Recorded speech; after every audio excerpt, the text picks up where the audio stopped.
The new Netflix movie, Blonde, directed by Andrew Dominik, a fictional story about Marilyn Monroe, is a movie that seems like that it will split the audience. Some love it, others hate it. So therefore, I didn't have much expectations before watching it. But I was curious to see it since I have always been fascinated, like many others, in Marilyn Monroe. And now I have watched Blonde.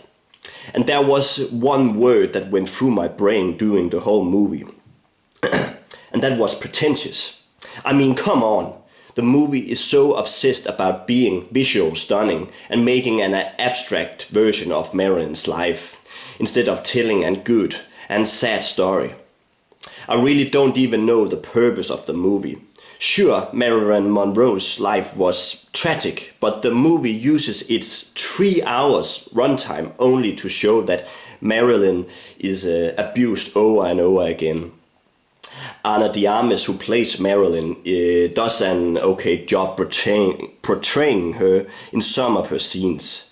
But I don't really understand why people think she is that amazing.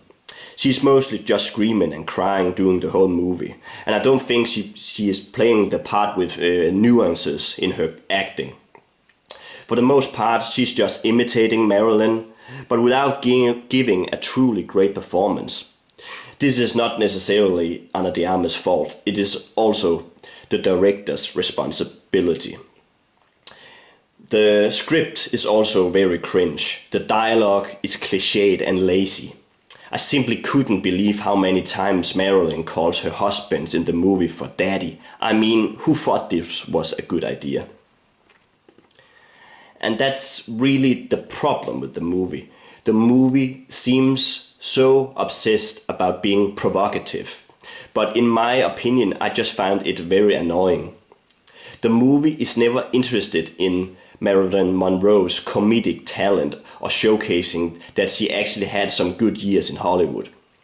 Instead, it shows a manipulated, weak woman abused by her mother and almost every man she encounters, even a certain president. And even though some of the things really did happen to Marilyn, the movie's description of her life is just so weak. The movie tries so hard to be sad and depressing, but I have to say I didn't feel anything while watching it. And the last hour of the movie is just so slow and boring to watch. The only positive thing I have to say about the movie is that the cinematography is great. I also like the score of the movie. And at last, I think Adrien Brody as Arthur Miller was really good. The rest of the movie was more style over substance. It is a movie that desperately wants to win an Oscar instead of being authentic. And I really think it was embarrassing to watch it. Therefore, I will give this movie 4 stars out of 10.